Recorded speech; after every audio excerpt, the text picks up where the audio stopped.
I'm Rick Edwards. I'm the Chief of Police. We're going to start our first quarter briefing on crime. And to kick it off, I'll bring in our Mayor, Dr. Danny Avula. Thanks, Chief, and thank you, media, for coming out today. I wanted to be here just to talk about the fact that we just came out of a spring break week. And, coming into this last year, we'd been looking a lot at spring break violence statistics over the last 7 or 8 years. And over that time, we've averaged about 2 youth shooting victims per spring break. And so we knew, just the heartbreak of that is totally preventable, and we knew we wanted to approach it differently this year. And so I brought Chief and Director Hopkins together, along with other partners, to try to figure out, okay, what do we need to do? How do we actually do this differently? What's working well around the country? What best practices do we need to bring to bear?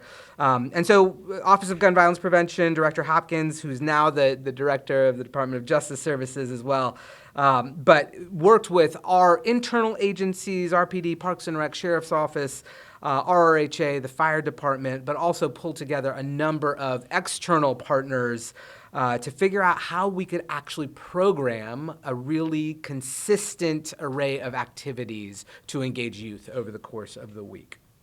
And the goal was to just make sure that there was stuff to do all over the city in a lot of different places and a lot of different types of activities.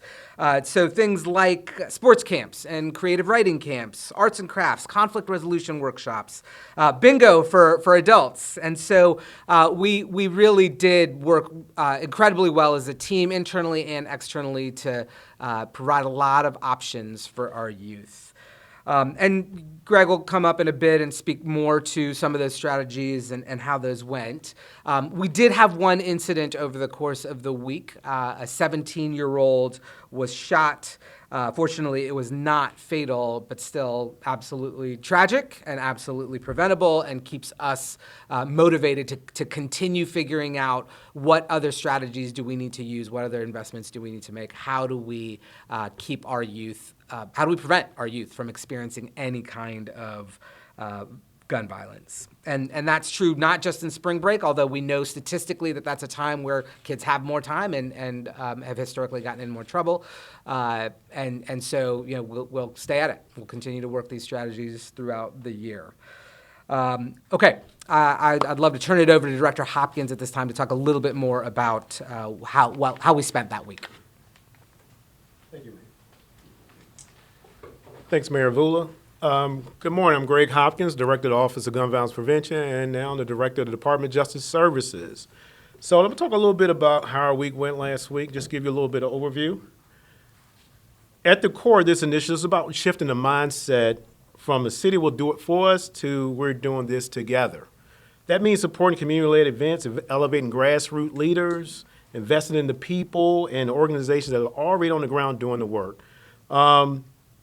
We believe when residents takes ownership, whether that's hosting activities, mentoring youth, simply showing up consistently, it builds stronger and more connected neighborhoods that last beyond one single program.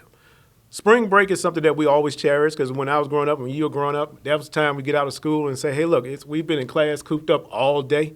But our kids, sometimes they need outlets. And if we don't give it to them, or we don't provide it for them, they'll seek the ways to do it, and sometimes positively, and most times often we see negative outlets. We see some things going on across the country this weekend and over the past week that didn't show up in Richmond. We believe in being proactive. And so that's one of the reasons why we put this initiative together. Coming out of the summertime, we knew that we had to look forward to 2026. That is the spring and summertime activities, out-of-school activities for youth, and that's investing in positive youth development and out-of-school time programming. So what we do over the last week. Spring forward break initially was something that we spearheaded through the Office of Gun Violence Prevention Steering Committee. We met every Friday at 1 o'clock, starting back in February, to look at who we bring to the table, our partners. The mayor mentioned some of our internal and external partners. But to see who's going to step up to the plate. And what we put the call out, we saw a lot of folks in putting their interest in, and then with the help of our internal and external partners, we're over 450 youth and young adults served last week. And that was that week-long program designed to create safe places for our kids. 15 coordinated events across the city. That's reaching from James River on one side of the river and the other side on the north side. And we also collectively and initially demonstrated a strong commitment to keeping our kids safe as we continue to pound that out there. We want the awareness to be out there that at any time that there is an opportunity, whether it's a holiday, a spring break, or either during the summertime, that environment has to be supported for our youth when they step out that house. So what did that look like? These spring break initiatives, they were made up of mini camps, hosted by our internal partners, community-led events promoting safety, collectively demonstrating activities. As you can see in the picture, you got the fire department. This was spread out throughout the city. We had arts and craft workshops in the juvenile detention center weekly. Not weekly, but every day, dealing with conflict resolution, violence prevention for our youth that we see that are most at risk to violent behavior, but at the same time, they're prone to changing their ways and moving forward. We partner with different agencies like RVA League for Safer Streets. They put on an event on last Tuesday and Thursday. Over 300 people showed up. That was workshops before jump shots. And then we had our Inner City Girl workshops that were also sponsored by RVA League for Safer Streets. We also had a Trauma Healing Response Network to do their peace pull-up. That was done in two communities across the city of Richmond, where the health department, our fire department, as well as other external entities came out and provided resources to the community, as well as having fun time, line dancing, having some ice cream, and at the same time having a cookout. These events, along with the sheriff department, their two-day Ray Neblet basketball camp, they created that whole ecosystem of safety across the city. And we want to move forward, coming in 2027, doing the same thing. This is our first time doing this in the city. That is bringing everybody together to have a coordinated approach to keeping kids through the summer as well as spring break safe. And I believe that's all I have to share, but that's it, Chief. Sure. Thank you, Greg. So again, we're early in our stats for the first quarter, so I don't want to really, pat ourselves on the back too heavily, but we did have a good first quarter, and I'll go into the details. But part of our role at RPD in Spring Forward, Greg talked about some of the outlets for our youth, and certainly RPD participated in that. But as you know, we have a special role in creating a safe environment for our city, and that was partnering with the Virginia State Police. So over these 10 days, so Friday the 27th through Sunday, April 5th, that was a 10-day window. We wanted to really have a profound enforcement strategy, which we did. So we made 15 felony arrests, 15 misdemeanor arrests. A key that I'd like to talk about is 27 firearms seized off of our streets. We, along with state police, issued 98 traffic summonses and executed 2 structure search warrants. And there's 3 different things that happened over that 10-day period that I really want to highlight for you. So on March 27th, we had an incident in Fairfield Court. We were made aware of a large party in Fairfield Court. We were dealing with it throughout the day. As that party went on, as you all know, we have a Capital City Intelligence Center, so that's our real-time crime center. Some of the technology we have in the East End played into this.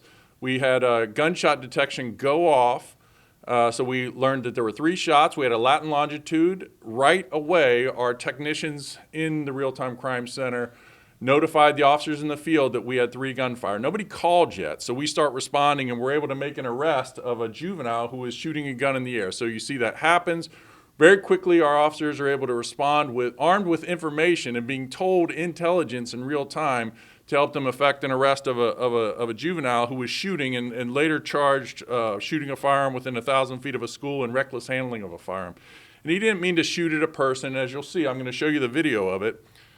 So this is one of the videos that we learned after we got the alert from the gunshot detection system. This took place in Fairfield. You can see there's a large party going out here, and you see this young man go run through the cut and discharge his weapon.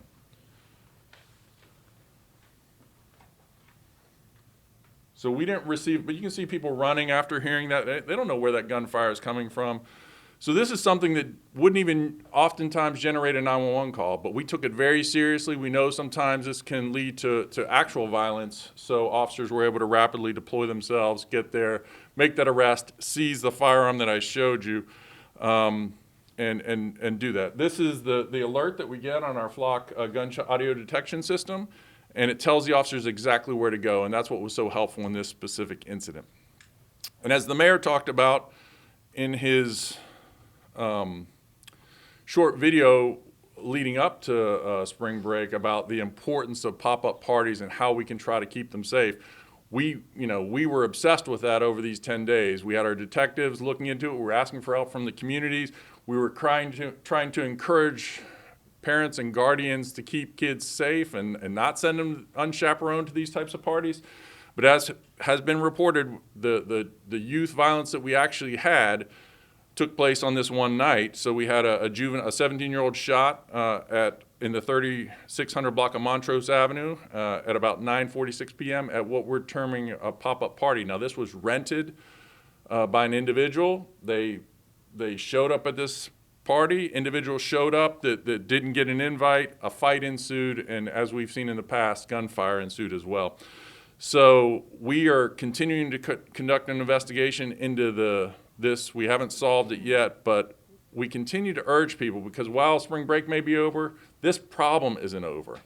To encourage people that if you're dropping your kids off or young adults at a party, they need to know who's going to be chaperoning that party. Otherwise, we're going to continue to see things like this. And if you just Google it, you will see these type of pop-up, show-up parties, whether they're in short-term rentals or whether they're in public places where youth are showing up in large crowds, and chaos sometimes ensues. So we just want to encourage people to continue to be cognizant of that.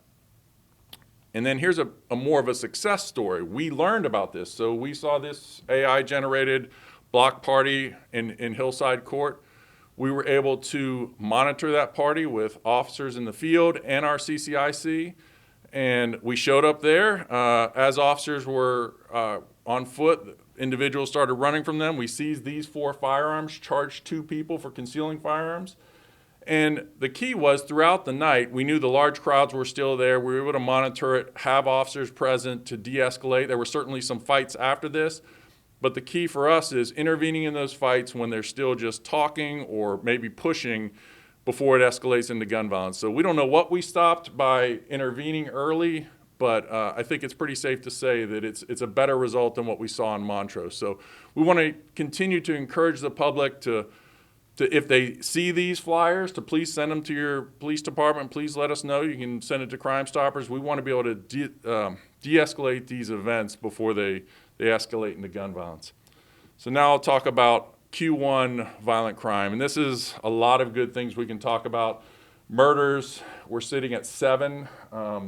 This time for the first quarter last year, we had 15, so that's a 53% reduction. Non-fatal shootings, again, if you remember last year, I talked about a 15% reduction last year in non-fatal shootings. This quarter, we're 15% down even on that good number. Commercial robberies are down. Robbery individuals are down 33%. Rapes down 70%. We're flat on overall aggravated assaults. Where you're seeing a crime driver, is continuing that process we talked about last year of the changing of domestic violence categorization, where strangulations are now counting for these felony assaults. So we still are seeing that trend of 117%. Now, while we changed the policy last year, I think the officers were not taking those reports accurately early on. So we're going to continue to see that increase until we get into Q2 and into Q3. But even with that big number of increase for aggravated assault domestics, overall violent crime 6% down. So very pleased about that. And here's our murder threshold. I always like to talk about Richmond, comparing Richmond to Richmond in the past. And for the quarter, we averaged 14 in the first quarters, and we're at 7. So a 50% reduction over the 10-year average, which is starting us off in a good direction. Same thing with our non-fatal shootings. We categorize and track our non-fatal shootings and take as much care as those as we do with the murders. We know they're almost all attempted murders, so we take them extremely seriously. The 10-year average is 44, and for the first quarter we finished with 33. So good things to see on that. This is what I want to talk about for the aggravated assault domestics, and this is why we're certainly concerned about it. It's not out of bounds for what we've seen in other years. So when you combine simple assault and aggravated assault, the number, we're actually down 3 from last year at this time. What's changing is the percentage. So the percentage of aggravated assault versus simple assault domestics. So again, and much of that is driven by the strangulation change. Traffic fatalities. So now transitioning from violent crime to traffic fatalities. So this year we're sitting at 7 versus 5 last year, so that is an increase. 4 of those are pedestrians and 3 of those are vehicular fatal crashes.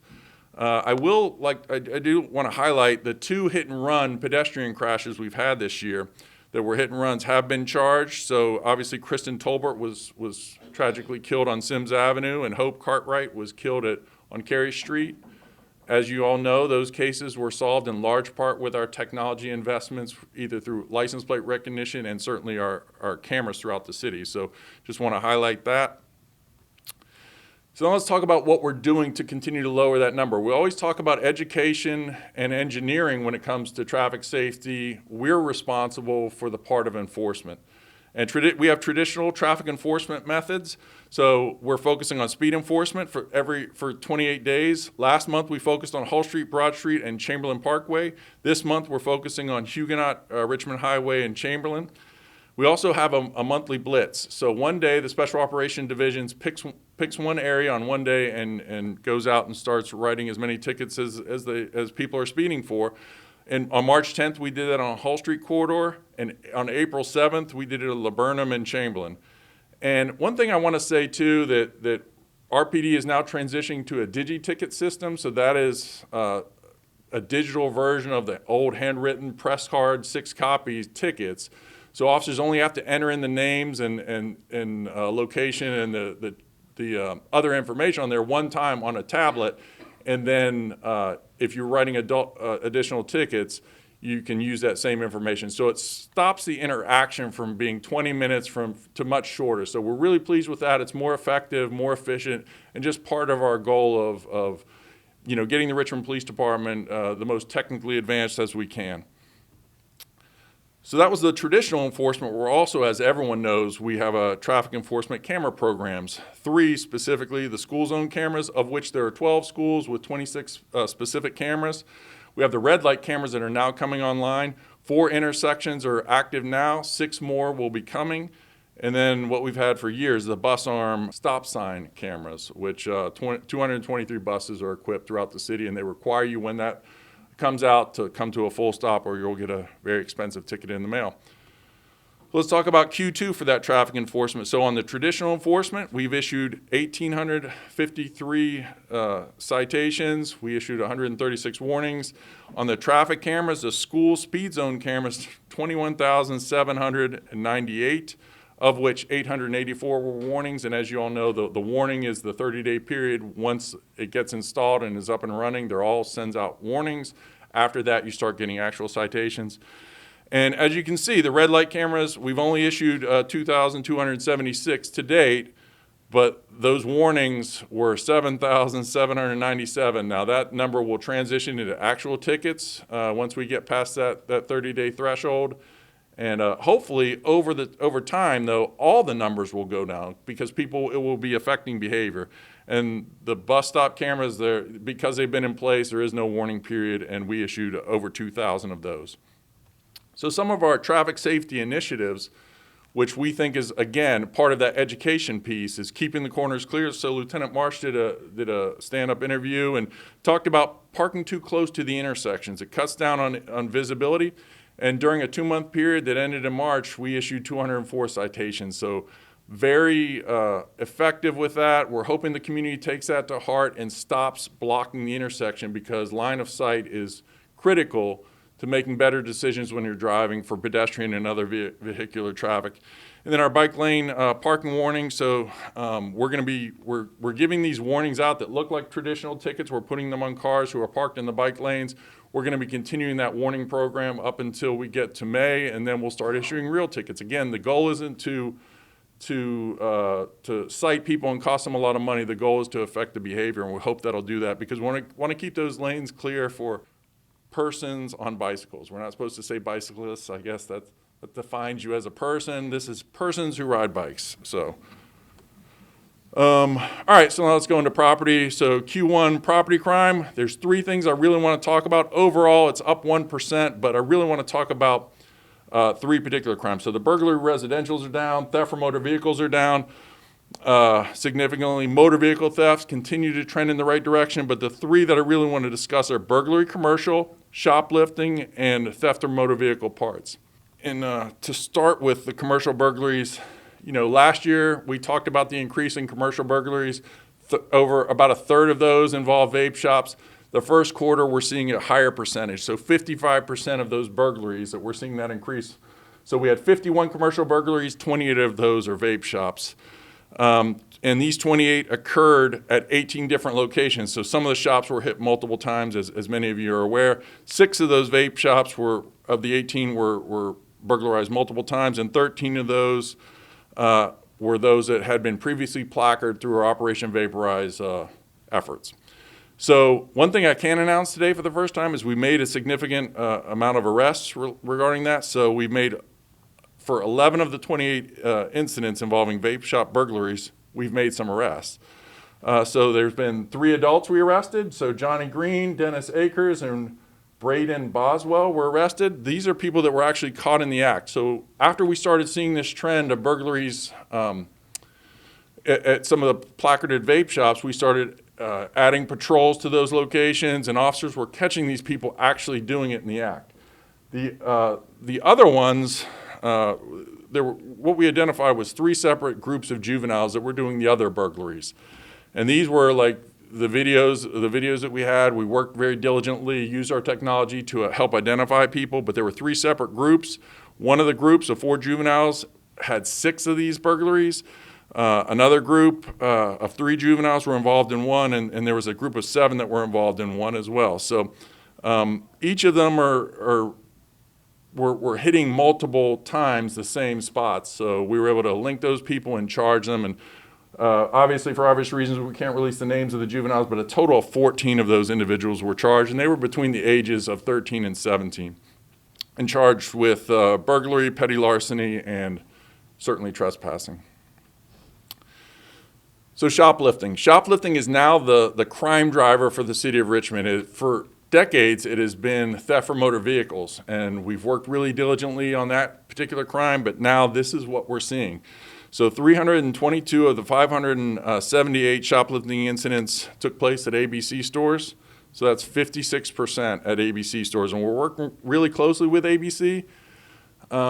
They've made some of the stores that were the high drivers of those into package stores where you don't have direct access to the bottles, but we're still continuing to see, even in those locations where they've changed that, we're still seeing those shopliftings. So historically, as I mentioned, the crime driver was theft from motor vehicles. This is the first time we're seeing shoplifting overtake that.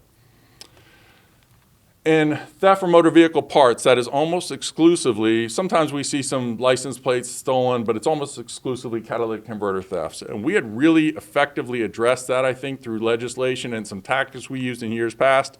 We've seen it spike again recently. So the increase of 81% we had this quarter, we jumped from 43 to 78. And much of that was due to the catalytic converter theft. So our detectives are really the best in the business. They identified this individual, Damian Taylor, age 48 of Richmond. They started following him around, and this is an actual body cam still of catching him under a vehicle, cutting off with a Sawzall a catalytic converter.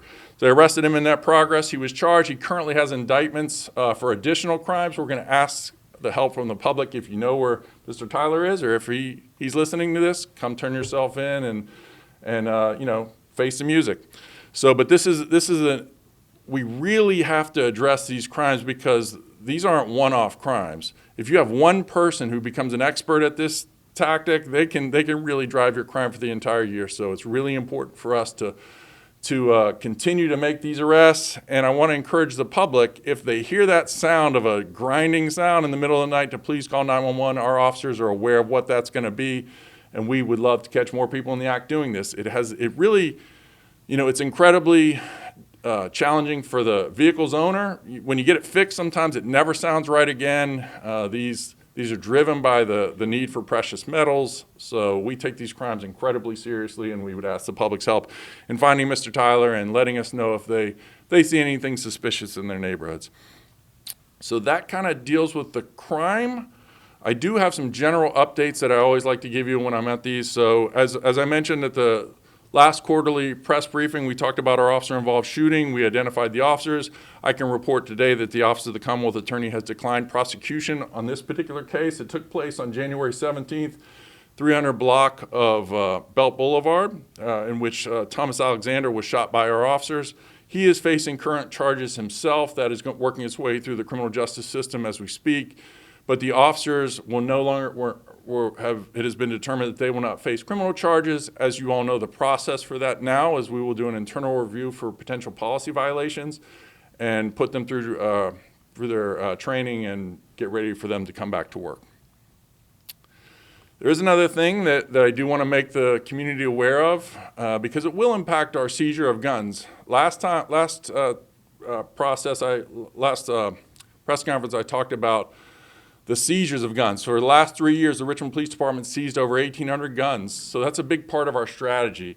And one of the tools that we had was the extended magazine charge. So if an officer were to see a person walking with an AR-15 with a 30-round magazine or a Glock with an extended magazine, that officer would approach the individual, ask them if they have a concealed weapons permit. If they didn't, they could be cited for this specific charge. It has been ruled by a Richmond Circuit Court judge recently that is unconstitutional. If you're following the law, there are 13 localities in the Commonwealth of Virginia that allow for these charges. So theoretically, you could have one gun in Chesterfield County, be totally legal, walk across the border, and you're violating the law in Henrico or Richmond. So, we are no longer able to make those charges at this time. We will await to see if there's additional legislation or an appeal on those cases. But I have put out an order that my officers are not to make those arrests and until we hear back on that specific charge. It will affect our ability to seize certain weapons and will likely lead to less firearms recovered from our city. And we talk about Shockoe Bottom a lot. I can tell you I was in Shockoe Bottom on Saturday. I saw someone walking down the street with an AR-15. And normally that is a person we would approach and ask for a concealed weapons permit. We don't have the right to do that now. So that person just got to walk around with it, which I think means very little in certain suburban and certain rural places in our Commonwealth. But in a city like Richmond, it creates an extreme challenge for us to maintain public safety, particularly in entertainment zones like Shockoe Bottom.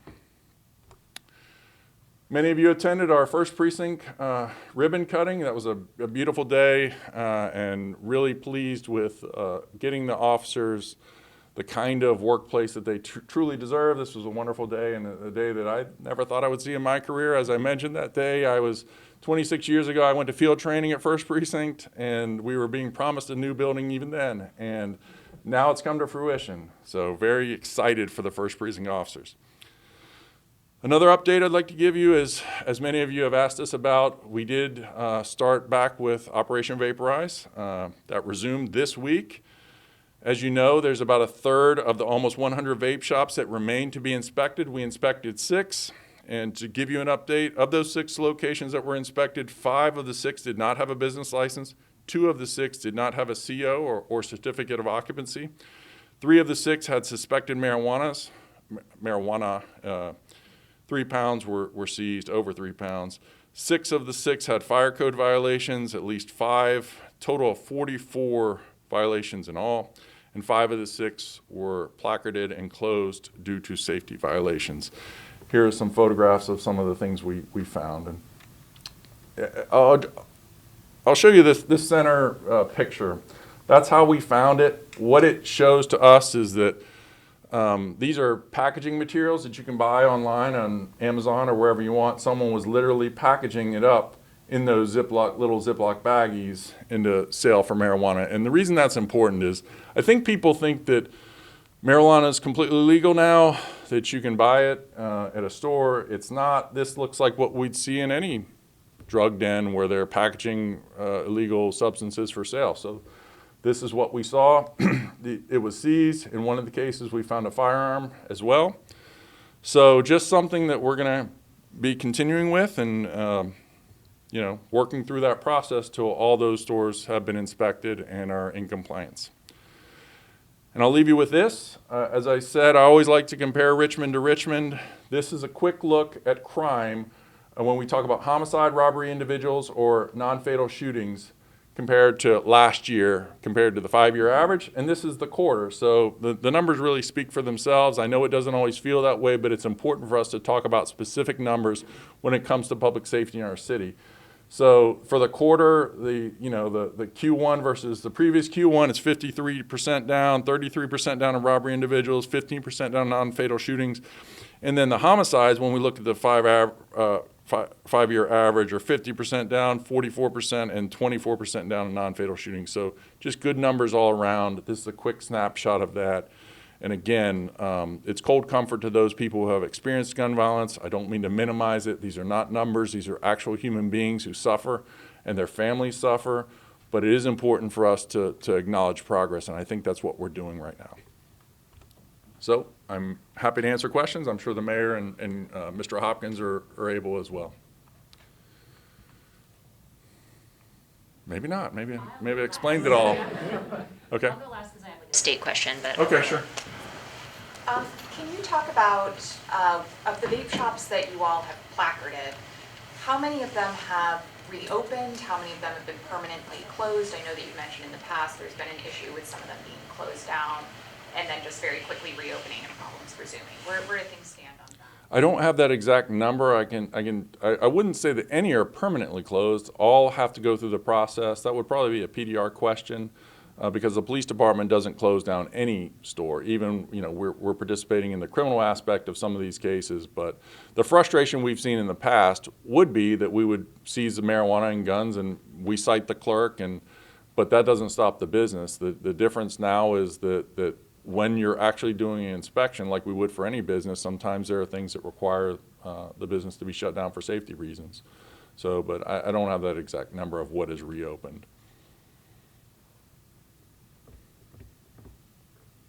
Okay. Okay. Sorry, I'm Charlotte with Virginia Mercury. I know it's not common to comment on pending state legislation, but if you wanted to speak more broadly about the efforts to kind of prohibit local law enforcement from having 287G agreements with ICE. Well, obviously, I've spoken publicly about it before. The Richmond Police Department does not have one. We don't anticipate doing that. As I've said also before, the Richmond Police Department is everyone's police department. We're responsible for keeping everyone safe in our community, and everyone deserves that protection. I can announce today that we are, last year I talked about a 30% reduction in 911 calls from one of our neighborhoods that is majority immigrant communities, and I think for the first quarter, we track that on a quarterly basis. The domestic violence is what really was concerning for me. Those lack of 911 calls, we're seeing a rebound of that. So it's increased, those calls for service. I'm really pleased to see that because I think the message is getting out that we are the police department for everyone here, and they can call us and we're not going to ask them about their immigration status. We don't care about it. We don't know about it. It's irrelevant to us. If you need help, we're here to help. Chief Edwards, Kelsey Jones with CBS 6 here. Some may say that the Spring Forward events were a little bit misleading. Practically, a lot of the events were either restricted to groups either in public housing or just registered members of Richmond, Parks and Rec. Will that change maybe going into the summer so it can be open for everybody? I can bring Greg up for that. Yes. So the Spring Forward initiative started as a coordinated effort through the Gun Violence Prevention Steering Committee. And so what we looked at is our hotspot areas where we see crime often occur. And in that area, that's what we focused on. We know that there are some high-risk individuals situated in some of our communities where events do happen. And that's what we focused our attention to. Moving forward, yes, we'll try to be more intentional. But the goal was to sort of look at those areas that we see where things happen that we try to, put a fire out before it starts. And while you're here, too, what is the latest with community ambassadors at Shop Bottom? So we just started our new engagement with National Institute for Criminal Justice Reform. We had a 2-day retreat with them internally. They're coming back at the end of the month to start our landscape analysis, working with our local community partners. As we start engaging that process, we'll start the recruitment process now. But as the vetting and the training piece go, that will be with the National Institute for Criminal Justice Reform.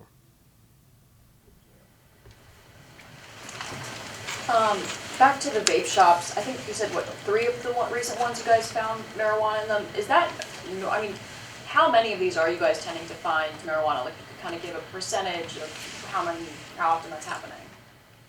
What I could say about that is those are just the ones where it was obvious, like it was just out.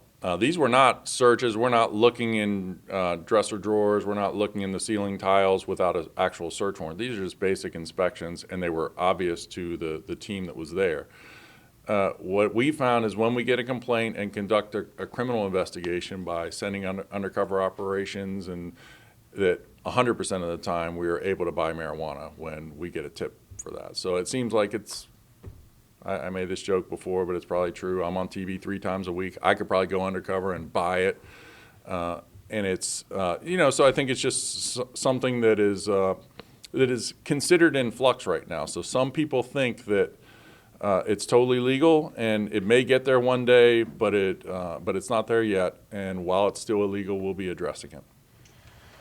Chief Edwards, going to traffic fatalities, what is the latest with Bill Martin's investigation and our charges coming forward? Well, what I can say about that is it's still under investigation. There are some things that we've requested regarding some subpoenaed data that we're waiting on, and then we'll be able to provide the entire case file to the Richmond Commonwealth's Attorney's Office, who will ultimately make a decision on any potential charges. But it's not sitting on Ms. McKeechan's desk right now. It's still in the investigative stage of the Richmond Police Department. Thank you. Chief, going back to the catalytic converters, I know that was a number that for the past couple of years we've been seeing going Yes. down. Speaking as someone who has had their catalytic converter stolen twice, it's really worrisome for me to see that it's going back up. What's contributing to that? Well, in this particular case, one of the bottlenecks we had was you had to have a license to sell these things. So we believe that it's much more challenging to do it. Now, what I think the workaround is, and it's unlawful to possess them in bulk. We used to have officers stopping people with like 10 of them, and if we couldn't, there was no serial number on those catalytic converters, so they could have all been stolen, been cut off, and we would have no way of linking them back. Now it's unlawful to possess them. So I think we have more tools in our toolbox, but the thieves are adapting. And we're hoping to add to that number that gentleman that we're currently looking for and to address it, because we know that they have the ability to really, that's their full-time job. It's just finding specific cars and cutting them off. So it's something that we've addressed effectively in the past, and we hope to be able to do that in the future. But it's a concern. Jamal? You said shoplifting was one of the biggest crime drivers of the city so far right now. Is it as simple as just, I guess, having cameras and catching them, or are you guys trying to do a little bit more to try to make sure this trend doesn't keep going up? Well, I think there are certain names of people that are prolific. I know some of their names. I see their faces on the wanted posters constantly, and I think some of it can be attributed to the change in the law, where it used to be your third shoplifting conviction, regardless of cost, was a felony. That has gone away. Now we work closely with the Commonwealth Attorney, who is, if we can identify someone who on multiple days reaches the financial threshold, we can consolidate those and charge with felonies. But it continues to be a challenge, and I think the law is a teacher, and I think until that law changes, we will continue to see petty larcenies, because theoretically our officers can make arrest after arrest. We can cite people and cite them, but if there's no, at a certain point, these aren't like kids who just steal a candy bar one time and then never do it again. These are people that view this as a profession, particularly with alcohol. It's easy to sell. It's easy to offload, so it is a perfect thing to steal. And the other thing, too, which may be a bit artificial, is The ABC is required to report it. You know, it's a government entity, so they report every shoplifting. I'm quite sure there are corner stores that see shoplifting and just ignore it or don't report it to us. So that might be a bit of the outlier. But we're going to continue. We're not giving up on it. I don't want to see what I've seen in other cities where people are walking in with trash bags and just walking out with hundreds of dollars in merchandise. We're going to continue to arrest people. We're going to bring the best cases forward to the Commonwealth Attorney, and we're going to continue to fight against it because it has ancillary effects on our business community that is outraged by it. Chief, also on shoplifting, you mentioned that displaced motor vehicle theft is the biggest crime driver. Theft from motor vehicle. Theft from motor vehicle, sorry. Is that because theft from motor vehicles are dropping, or is shoplifting actually increasing? And if it is, why do you think that's happening? Well, it's definitely dropping with theft from motor vehicles. So we have all kinds of proactive tactics that we utilize. We have prolific offenders that we've arrested for theft from motor vehicles, and our officers are really cued in on that. We use our Capital City Intelligence Center once we've seen trends and can make arrests. And I think we've gotten the word out to our community. A big part of theft from motor vehicle, you can limit your exposure by not leaving things in plain view. A value, God, please stop leaving your guns in cars. We talk about that all the time. That's an absurd thing to do. But I think our community's gotten better at it. We as a police department have gotten better at it. So that number is shrinking. But there's no doubt the shoplifting is something that if you were to look 10 years ago has just continued to go up. And I think it's a direct response to the punishment. I think people respond to incentives, and if there's no disincentive, if you're arrested for shoplifting, then it's going to continue. This is just a follow-up question to a story you did with my colleague Melissa Hippolyte a few weeks ago. She just wants to know what is the latest just on traffic enforcement when it comes to these street takeovers throughout the city. Well, as we did a press release, so I think it was March 7th, we had the takeover that where people for hours were marauding through the streets and taking over intersections. And then 2 weeks later, they tried to come back. Now, the difference in that is we had a plan in place. We had a team stood up. We had intelligence beforehand that they were coming. We were able to effectively address it. And we have a standing plan in place to designate one of our 4 lieutenants that's working. If they come back, that we will designate that lieutenant to focus on it no matter where it goes in the city. That seemed to be a challenge the last time, and we've seen success. So I think we made 11 arrests. We towed 2 cars. We're coordinating very closely with the Commonwealth Attorney to ensure that people understand that a reckless driving charge when it comes over to takeover is totally different than a reckless driving car charge for just going 21 miles an hour over the speed limit. So we did a good press release on that. We're going to continue to do that. They've tried to come back even since then, and we just nipped it in the bud. So it starts with good intel and a plan in place, and we know that when we have that intel, we can successfully thwart some of those things. And again, a perfect example of the intel piece that we're working on is what happened with these pop-up parties. We're totally unaware of the flyer that came out where we had the shooting in Northside.